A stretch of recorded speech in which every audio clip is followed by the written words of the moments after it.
What if the greatest betrayal in human history wasn't actually a betrayal? What if Judas Iscariot, the disciple infamous for betraying Jesus Christ for 30 pieces of silver, was actually acting on direct instructions from Jesus himself? This provocative idea might seem shocking, even outrageous, but historical texts and careful scholarship suggest a hidden truth buried beneath centuries of religious interpretation. Ancient manuscripts, such as the controversial Gospel of Judas, rediscovered in the 1970s, present a narrative that challenges everything traditionally understood about Judas. Here's a surprising fact few have considered.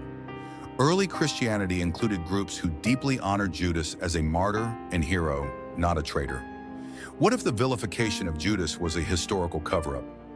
One aspect often overlooked is the broader socio-religious setting that shaped early Christian thought. In the first few centuries after Jesus' crucifixion, various interpretations and debates flourished, particularly about the roles of the disciples. Church leaders vied to preserve a coherent narrative that could unify believers under a single creed. This drive for orthodoxy sometimes meant discrediting conflicting accounts or demonizing figures like Judas to maintain clarity. Yet, archaeological finds and rediscovered manuscripts occasionally hint at a more intricate tapestry of beliefs and motives. When we consider the possibility that Judas was working in harmony with Jesus, it illuminates the notion that the path to redemption can involve paradoxical decisions beyond conventional moral judgments. Indeed, Judas Iscariot is synonymous with betrayal, yet biblical historians and scholars offer a drastically different interpretation.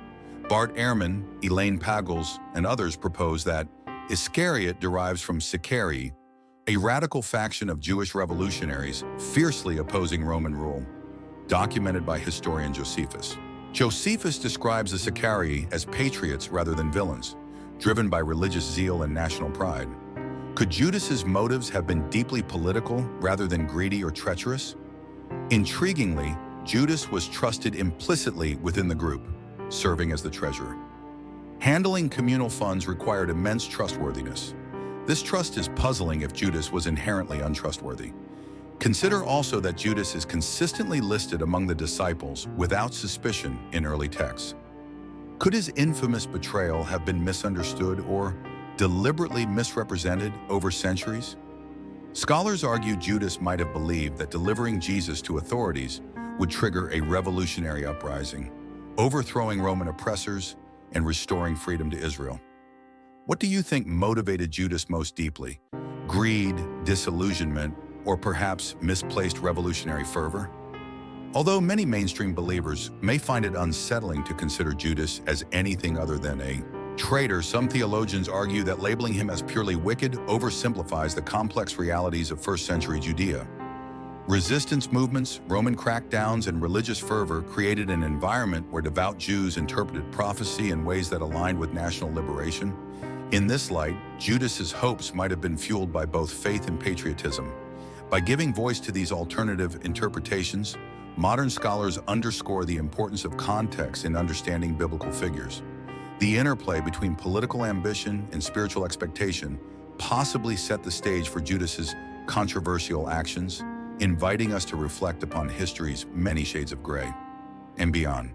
In 1978, archaeologists discovered a fragile papyrus manuscript buried in the Egyptian desert near El Minya. This manuscript, the Gospel of Judas, referenced as heretical by early church fathers like Irenaeus, dramatically reinterprets Judas's actions. According to this gospel, Judas's betrayal wasn't treachery, it was obedience.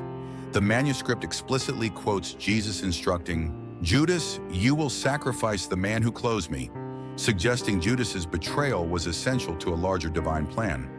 Historian Marvin Meyer emphasizes that this discovery reveals early Christianity's rich theological diversity. This gospel implies Judas was uniquely privileged among the disciples, granted esoteric teachings by Jesus that others weren't privy to. Why then did early church authorities vehemently suppress this text? Could Judas's portrayal as a villain have been deliberately constructed to simplify complex theological questions and solidify church authority? Do you believe the Gospel of Judas presents credible historical insights, or is it merely a fringe perspective? To appreciate the significance of the Gospel of Judas, we should recall how many early Christian texts were excluded from the eventual biblical canon. Historians often refer to this as the lost Gospels phenomenon, where writings with alternate interpretations of Jesus' teachings were sidelined. The condemnation of certain texts as heretical served to unify doctrine, yet it also erased voices that offered different views on discipleship and salvation. By highlighting Judas's special knowledge, this gospel disrupts the conventional hierarchy among disciples. Some experts assert that such an unorthodox account invites believers to ponder whether official teachings might have omitted unsettling details. Rediscovering these hidden narratives expands our understanding of faith's evolving tapestry, and perhaps more. The crucifixion of Jesus Christ is universally recognized as a tragic event. But was this the only way the earliest Christians understood it? Bart Ehrman highlights that some early Christian communities interpreted Jesus' death as an essential spiritual victory, rather than merely suffering and defeat. If Judas grasped this profound truth, his actions could represent ultimate devotion rather than betrayal. Imagine Judas willingly sacrificing his eternal legacy, fully aware he would be vilified forever. Few disciples, including Peter or John, seemed prepared for this truth. Judas alone might have understood and accepted the heavy burden of being forever condemned in history to ensure humanity's salvation. Would you willingly accept eternal condemnation if you knew it fulfilled a divine purpose? If this idea challenges your understanding, make sure to subscribe now and stay connected as we explore more provocative biblical histories. In a milieu where apocalyptic expectations ran high, Judas's belief in Jesus' imminent triumph could have been reinforced by signs and wonders attributed to the Messiah. Early Christians grappled with reconciling Christ's suffering and death with a divine plan. Could Judas have been unique in perceiving that Jesus' crucifixion would inaugurate a spiritual kingdom rather than an earthly dominion? This possibility elevates Judas to a visionary status, rather than condemning him as merely short-sighted. If the crucifixion was victory rather than defeat, then Judas effectively served as an instrument of God's purpose, despite facing perpetual condemnation. Reimagining Judas in this way provokes profound questions about the nature of faith, prophecy, and human agency and will. The Bible provides conflicting accounts of Judas's death, raising critical historical questions. Matthew states Judas hanged himself in despair, while the book of Acts describes a gruesome accidental death involving a fall. Renowned historian John Shelby Spong argues these discrepancies hint at significant editorial manipulation by early Christian authors. Could Judas's supposed suicide have been a deliberate historical invention intended to silence his complex story? Early Christian communities often reshape narratives to fit theological ideals. Judas's role, potentially heroic or at least profoundly nuanced, may have deeply troubled early theologians, prompting them to simplify his ending dramatically. Do you think Judas's death narratives were manipulated intentionally? Could historical cover-ups significantly distort religious truths? Moreover, certain apocryphal sources hint that Judas's demise was shrouded in secrecy and conflicting rumors long before canonical texts were firmly established. Could it be that divergent Christian groups spun separate conclusions to serve different theological ends? Scholars note that divergences in Judas's death accounts mirror broader tensions in early church communities over authority and doctrine. If a community held Judas in higher esteem, it might have circulated less damning versions of his final moments. Conversely, those intent on demonizing Judas could amplify elements of horror or shame. Unraveling these tangled accounts reminds us that faith and history often intersect in ways that challenge absolute certainties and provoke deeper reflection. Truth remains elusive, yet enduring. This radically different perspective forces a re-examination of betrayal and sacrifice in Christian theology. Judas, portrayed traditionally as greedy and villainous, might actually represent extreme obedience and self-sacrifice.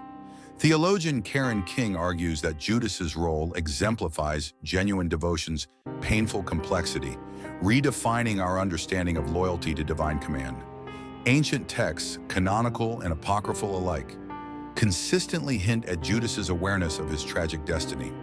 Rather than treachery, Judas's actions reflect a conscious decision to bear humanity's disdain to fulfill God's will. Is this not the very definition of martyrdom? Could Judas, vilified through history, actually embody the essence of sacrifice that Christianity venerates? Consider this.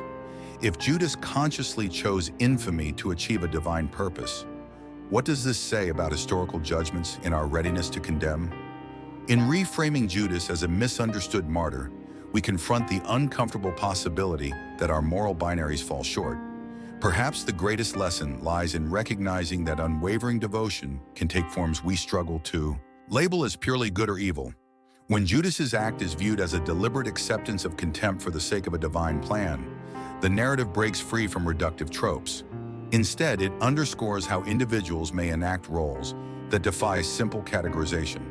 If Judas was indeed cooperating with Jesus, his decision reveals the extraordinary complexity of free will, converging with prophetic destiny.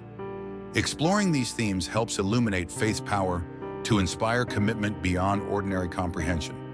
It is profoundly thought-provoking indeed. Re-examining Judas's story reveals complexity and ambiguity often lost in traditional portrayals. Historical evidence from early Christianity indicates Judas may not have been a traitor, but instead Jesus' most trusted and courageous disciple. Chosen explicitly for his strength, Judas accepted an unthinkable burden, the eternal branding as a traitor, to fulfill a divine plan for humanity's redemption. This revelation, profoundly unsettling to traditional beliefs, invites us to reconsider historical narratives deeply ingrained in religious understanding. Could history owe Judas a profound reassessment, or even an apology? Now it's your turn. What do you truly think about Judas? Was he a villain, a hero, or perhaps something deeply human and complex in between? Remember to share your views below. Like and subscribe to stay informed as we continue to challenge assumptions and reveal hidden truths from biblical history. Viewed from this perspective, Judas's story moves beyond the confines of traditional dogma, compelling us to reassess how we interpret sacred narratives.